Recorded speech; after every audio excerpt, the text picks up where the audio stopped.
What type of glasses are you wearing? Are you wearing glasses that help you see things clearly? Or did you walk through these doors this morning with dark-colored lenses over your heart, over your mind, having a grip on your soul? Where are you at today? If you've been harboring anger, if you've been carrying doubt, if you've been hauling around bitterness, if you are living in lying and cheating, here's how you handle that. You speak the truth. I'm not thinking right. I'm not feeling right. I have not been living right. I've not been treating others right. God, help me. Help me to see clearly today. That's my prayer. That's my hope this morning. In the book of Exodus, in the Old Testament, chapter 4, verses 22 and 23, you will see these words. Moses, the writer, puts it like this: "Then you shall say to Pharaoh, thus says the Lord, Israel is my son, my firstborn."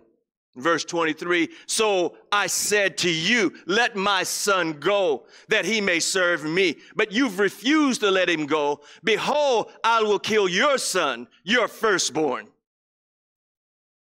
Those were the words God gave Moses to tell Pharaoh when he went into Pharaoh's court: "Let my people go." And on 10 occasions, Moses comes before Pharaoh making this plea: let God's people go. And Pharaoh's sitting up there with his dark lens glasses on. I'm not going to let them go. I am the Pharaoh of Egypt, the God of this world. I won't let them go. So God says, here's a challenge. Every firstborn son in the house of Pharaoh in Egypt, in the entire nation will die tonight. Firstborn. I want you to see this. Don't get lost on the fact that God told Pharaoh, I'm going to take out the firstborn children. Listen to the statement God makes about this group of Hebrews. He says, tell Pharaoh, Israel is my son. Verse 22, he says, Israel is my firstborn. Those are my sons and those are my daughters. If you don't walk out of here with anything else today, I hope you see yourself for who you are. I don't care what your last name is, but you belong to the Father based on the blood of Jesus Christ and the faith you've deposited in his redemptive work. Walk out of here calling yourself a child of God. I don't care how you came in. Whatever burden you bear, whatever challenges you have faced, I pray that you walk out of here differently. In this very generation to whom Moses is trying to lead out of Egyptian slavery and bondage, out of this generation and the promises that God made to Abraham, these are the Hebrews who are the descendants of Abraham, and they are the heirs to his promises. Out of that generation that leaves out of Egypt, only 2 adults actually make the trip from Egypt to Canaan and cross over the Jordan River into the promised land. Only 2. Only 2. Out of 2+ million people, only 2. All of the adults that wandered in the wilderness for 40 years, and I need you to know that was only a 2-week trip. How many of y'all been headed to California and stayed on that airplane for 2 weeks? Somebody would have problems. I don't know about you, but if I'm sitting up there beside somebody like this for 2 weeks trying to get a 3-hour flight, I have a problem. 40 years they wandered. And 2 out of over 2 million cross over. Here's my question for you today. Were there only 2 actual believers out of the 2+ million people in that Hebrew generation that Moses led out of Egypt? Were there only 2 believers? What's the difference with Caleb and Joshua? What was the difference that distinguished them from everybody else? This whole generation were directly tied to Abraham and the promises God made to him about developing an airship, building a nation. Here they are.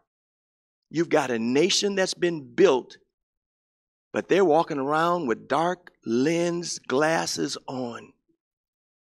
And they can't see the benefits that God has not only given them, but what lies in front of them. They can't see clearly. They can't see it. And yet these are the people who are already in a covenant relationship with God, not just by heirship through Abraham, but these are a part of the men who circumcised themselves, and they carry the symbol of the covenant with them. They live with that every day.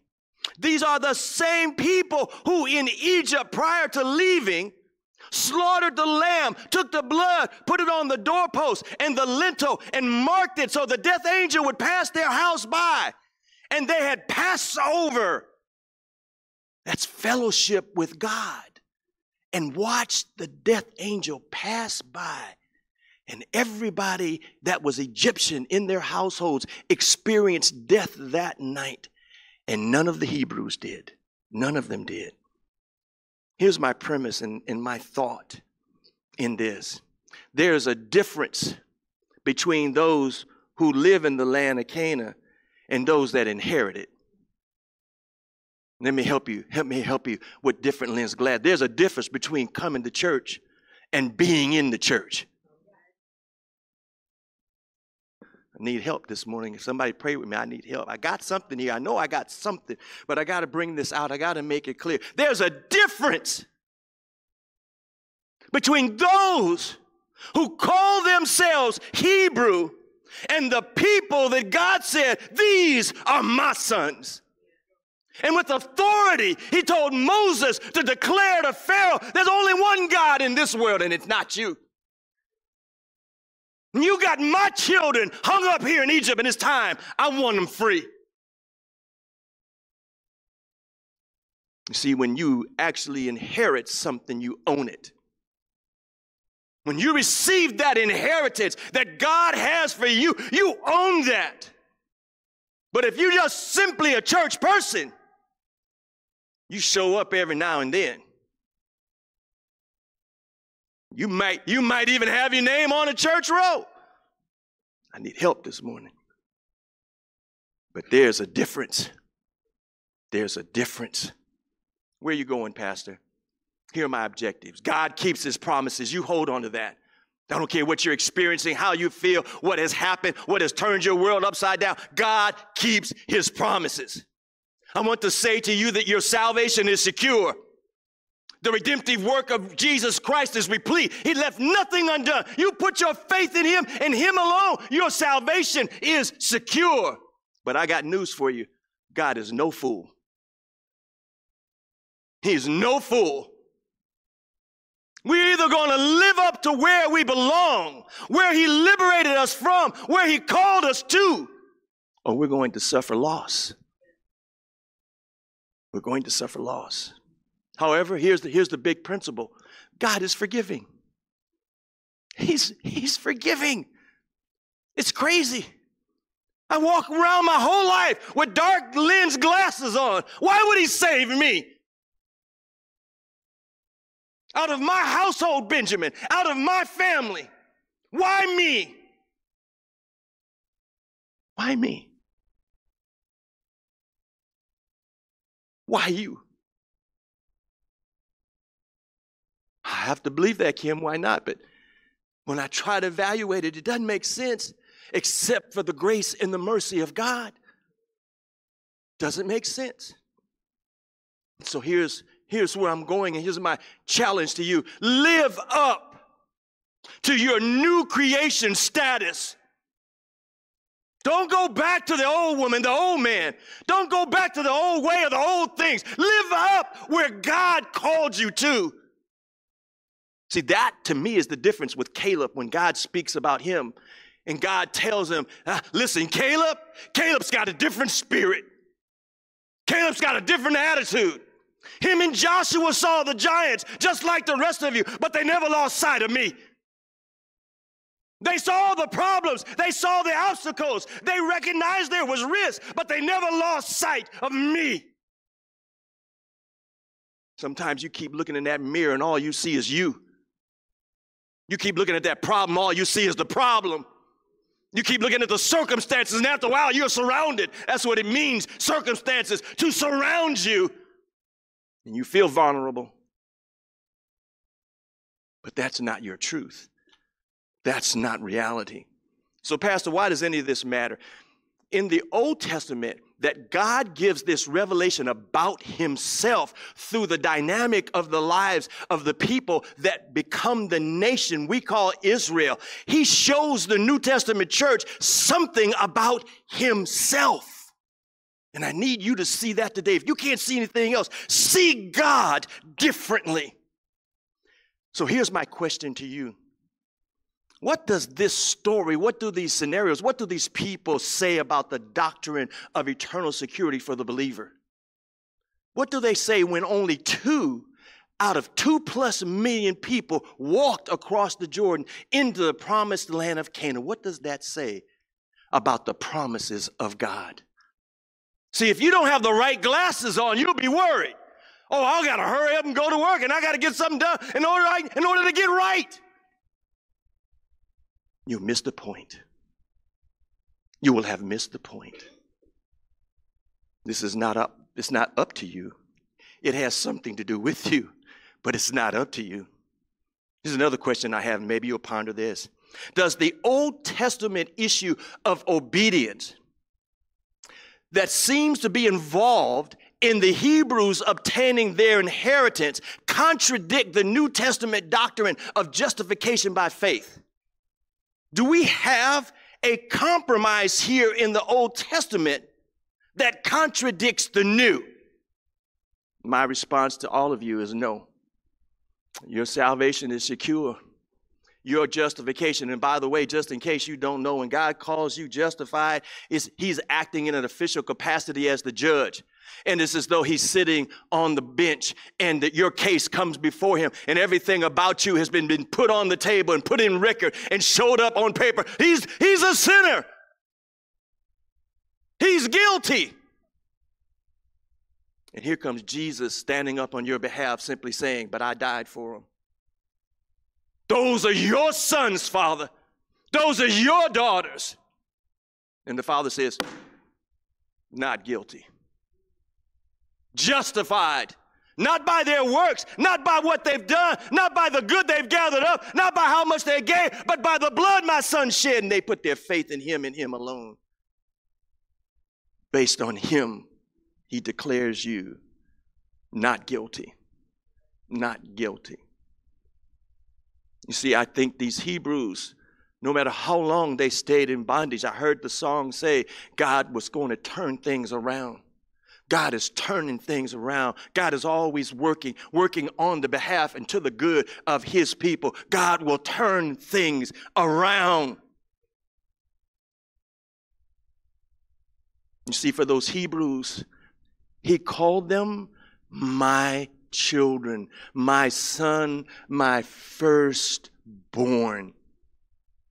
And I'm saying to you, this is a doctrinal issue. The issue of inheritance has nothing to do with salvation. It has to do with reward.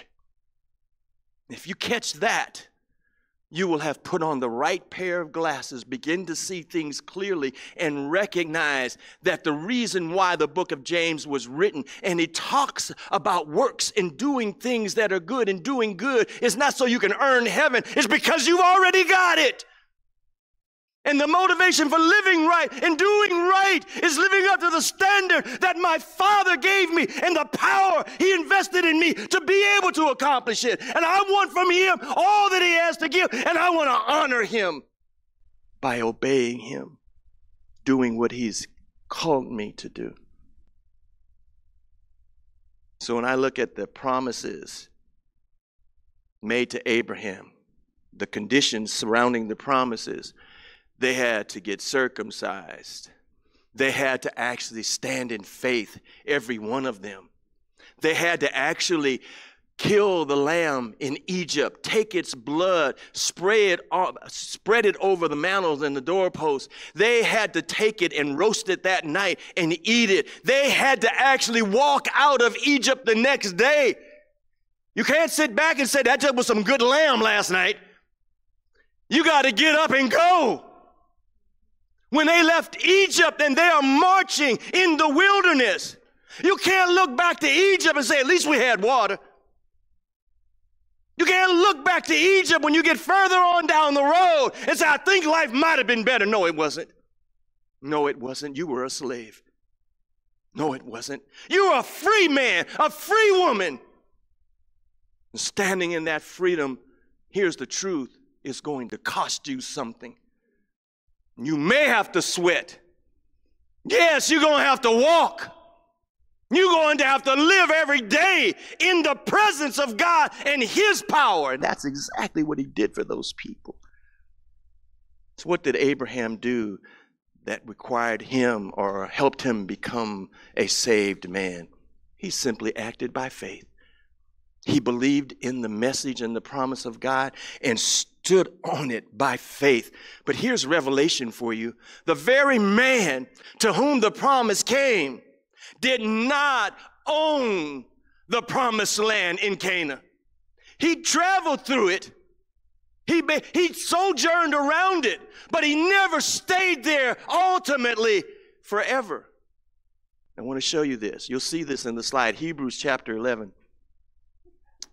And I pray that you see this clearly. Hebrews 11:8 says, by faith Abraham, when he was called, he obeyed. Here's how he obeyed God. He went out.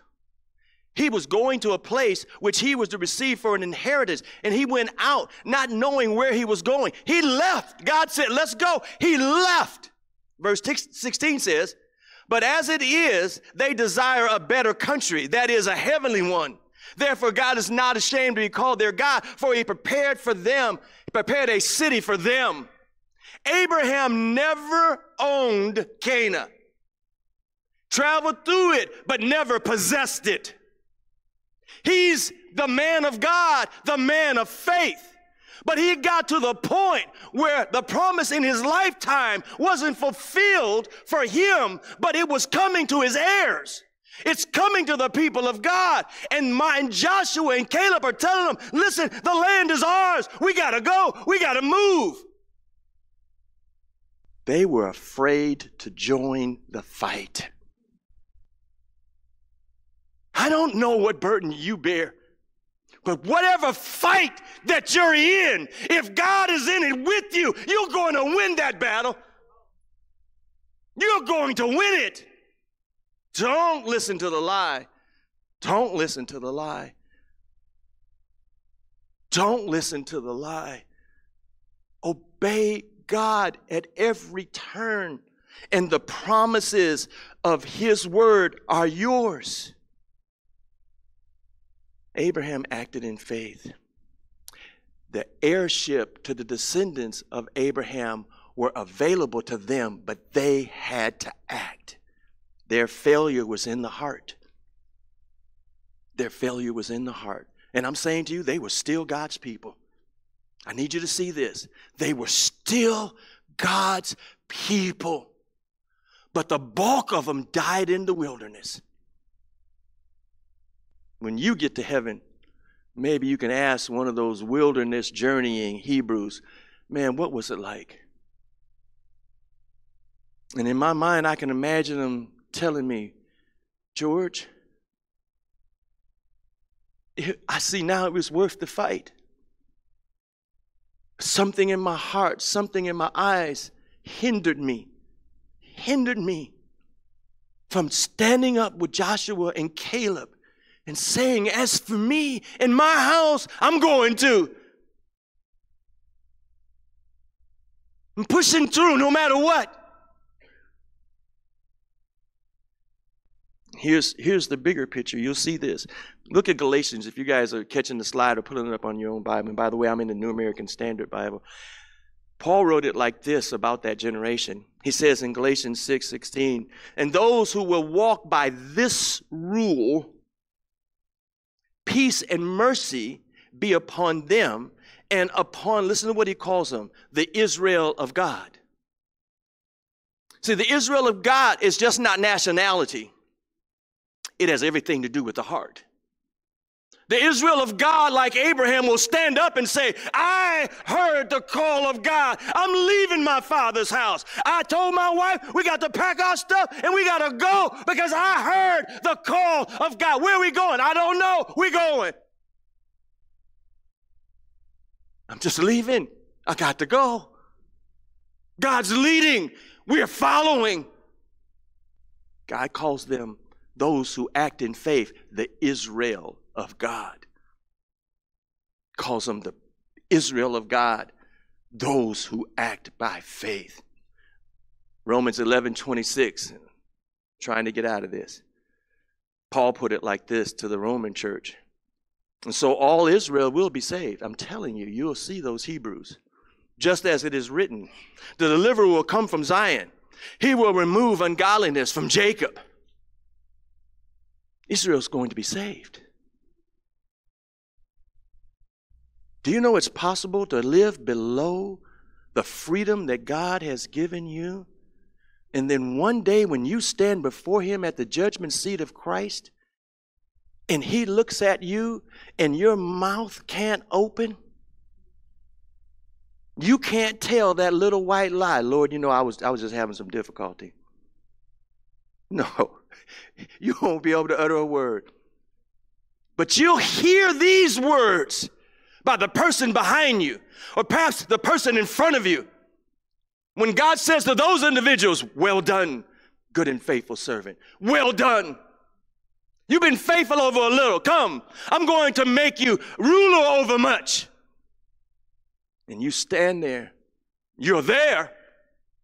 But you stand there and you listen to him celebrate those who lived with less, suffered the agony of life, but kept their lenses clear and their focus on God, never wavering in their faith, finishing the course, staying in the fight.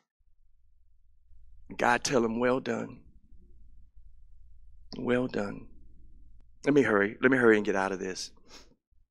In the Old Testament, I want you to see, here's the truth, that God's grace is seen in the old and the new. It's not new. It's not new stuff. We talk about grace and mercy and kindness and love and joy and peace. That stuff is true about God. This is how I see theology. I want to share this with you. This is how I see theology. When we're talking about God, the study of God proper, theology, we're talking about things about God that are true and that will always be true as it relates to God. So in this context, in Numbers 14, verse 14, I want you to see the grace of God in the Old Testament. Moses says, and they will tell it to the inhabitants of this land. They have heard that you, Lord, are in the midst of this people. You, our Lord, are seen eye to eye while your cloud stands over them. And you go before them in a pillar of cloud by day and a pillar of fire by night. So the Lord said, I have, speaking of this very generation, that 2 million plus that doesn't cross the river Jordan, I have pardoned them according to your word, Moses. I forgive them. I forgive them. They rebelled. They grumbled. They brought false witness. They came back and decided, listen, let's get rid of Moses and Aaron and get some new leaders. They were prepared to do murder because of their own fear and doubt. God says, I pardon them according to your word. Let me show you how good God's grace is. Look in chapter 14 again in verse 22. Surely all the men who have seen my glory and my signs which I performed in Egypt and in the wilderness, yet have put me to the test these 10 times and have not listened to my voice. Moses says 10 times. That was the 10 plagues in Egypt. That has nothing to do with what they saw as they traveled in the wilderness. When God brought manna from heaven, bread from heaven down to the ground, and they ate manna. When quails came up and just sat on the ground for you to walk over, grab them, roast them, and eat them. God provided food. God provided water. God kept their clothes. God kept their shoes, and they grumbled every step of the way. He said 10 times their eyes were clouded.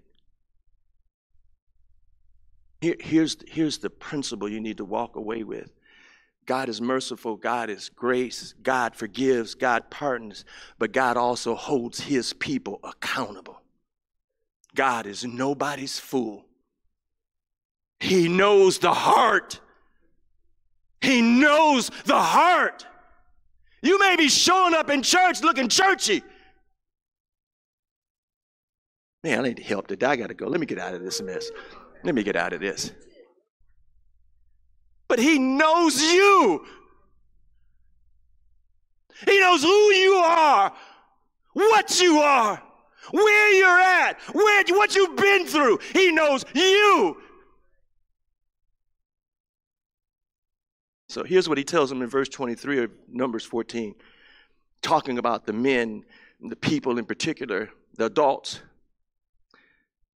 They shall by no means see the land which I swore to their fathers, Abraham, Isaac, Jacob, nor shall any of those who spurned me see it. See, you just thought you were talking with your guy. You just over here talking to your friend. You thought you were just talking to your girl. You didn't realize God was listening in.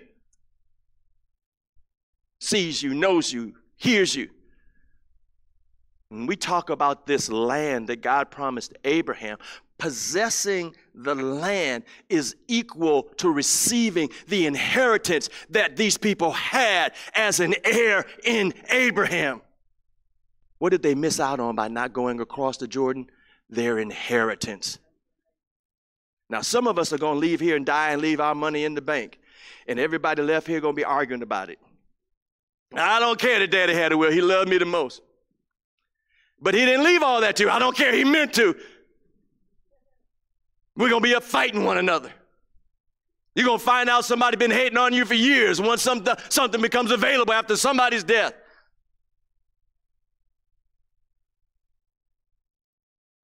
I've shared it before, so I'll just briefly touch it again. Numbers 14:24.